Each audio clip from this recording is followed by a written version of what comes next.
un ambiente detrás de cámaras que distaba mucho de la alegría que veíamos en pantalla.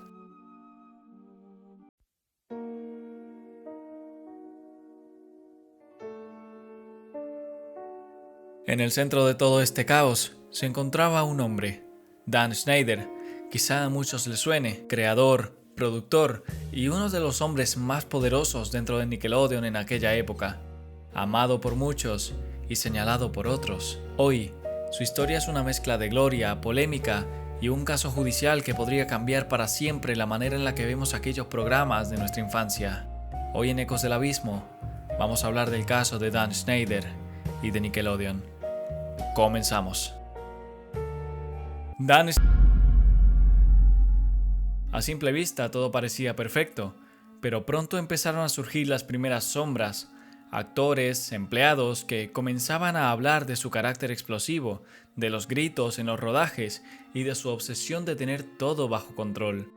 Además, más allá de eso, empezaron a notarse detalles incómodos en las series, chistes de doble sentido, bromas sexualizadas y sobre todo, una fijación constante con los pies. En aquel entonces parecían simples ocurrencias graciosas, pero al revisarlas hoy en día nos resulta muy difícil ignorar lo extraño que era.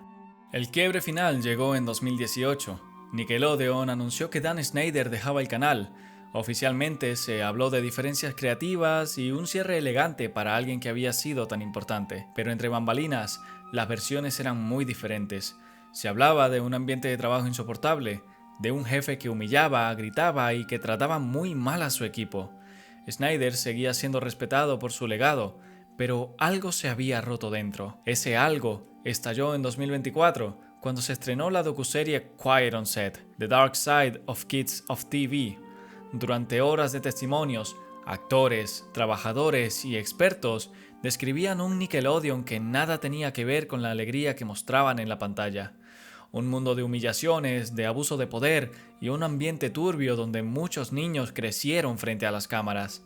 Y aunque en ningún momento se acusaba directamente a Dan Schneider de abusar sexualmente a menores, el documental insinuaba una y otra vez que él era parte del problema. Las imágenes, los testimonios y el montaje hacían que el espectador terminara con una conclusión inevitable, que algo oscuro rodeaba a esta persona. Schneider, por supuesto, no se quedó callado. Demandó a los creadores de esta serie por difamación.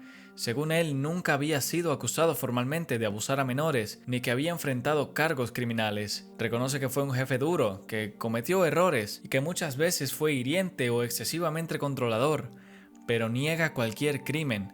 En su demanda, asegura que el documental manipuló las imágenes y contextos para dar a entender algo que jamás ocurrió. Lo llama un ataque directo a su reputación, un intento de destruir lo que él construyó durante décadas. Pero más allá de los tribunales, el verdadero juicio se dio en redes sociales. Millones de personas lo condenaron sin esperar pruebas.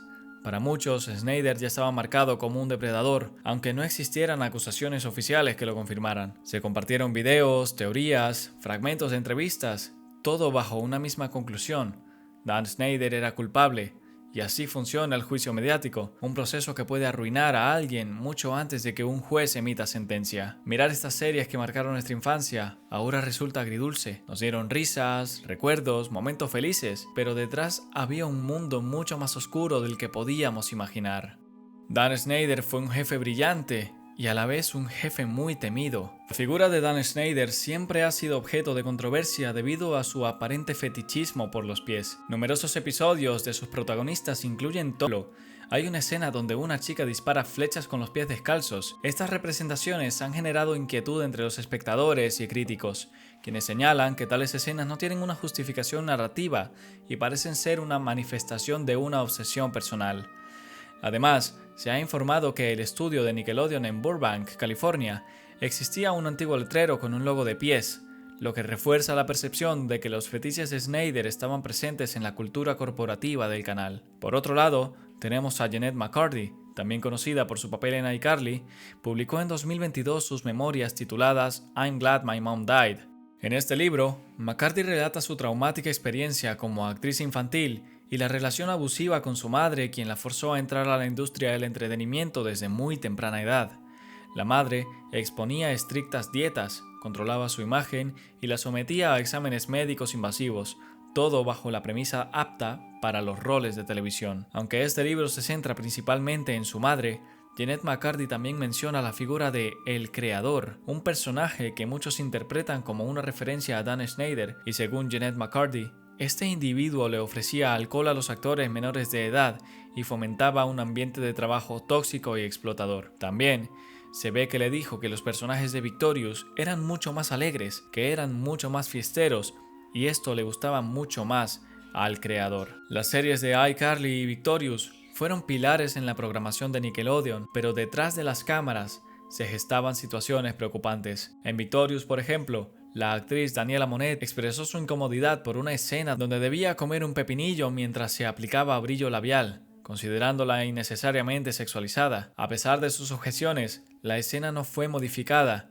lo que indica una falta de sensibilidad hacia las preocupaciones del elenco. Además, existen muchos rumores sobre el comportamiento inapropiado por parte de miembros del equipo de producción, incluyendo presiones hacia los actores menores de edad y una cultura de fiesta que involucraba drogas y alcohol. Estos elementos contribuyeron a un ambiente laboral tóxico que, según algunos testimonios, fue uno de los factores que llevó a la cancelación y al final prematuro de la serie. Si quieren, en un próximo video para el canal, hablaremos expresamente del caso de Victorious. Y como conclusión final, vamos a dejar a la industria del entretenimiento infantil, representada por programas como los de Dan Schneider, que han sido objeto de crítica por crear entornos laborales que no solo son explotadores, sino que también puede tener efectos psicológicos duraderos en los jóvenes actores.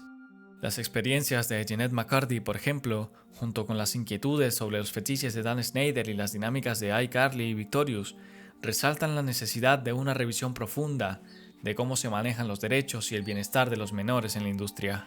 Recordar aquellas tardes frente a la televisión nos puede traer una mezcla de emociones.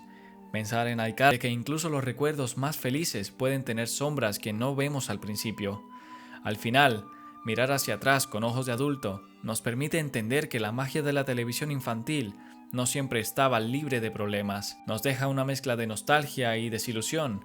Nos invita a reflexionar sobre la responsabilidad de cuidar a quienes crean y viven esas historias, especialmente cuando ellos también eran niños. Y aunque nunca podremos conocer toda la verdad, lo que sí podemos hacer es recordar con cariño lo que nos hicieron sentir estas series y aprender a mirar más allá de la pantalla. Muchas gracias. Si te ha gustado el video, recuerda que puedes apoyar el canal con un pulgar arriba, darle al botón de hypear para que YouTube recomiende mucho más el contenido y, por supuesto, suscribirte y activar la campanita si todavía no lo has hecho. Muchísimas gracias por quedarte hasta el final y nos vemos en el próximo video.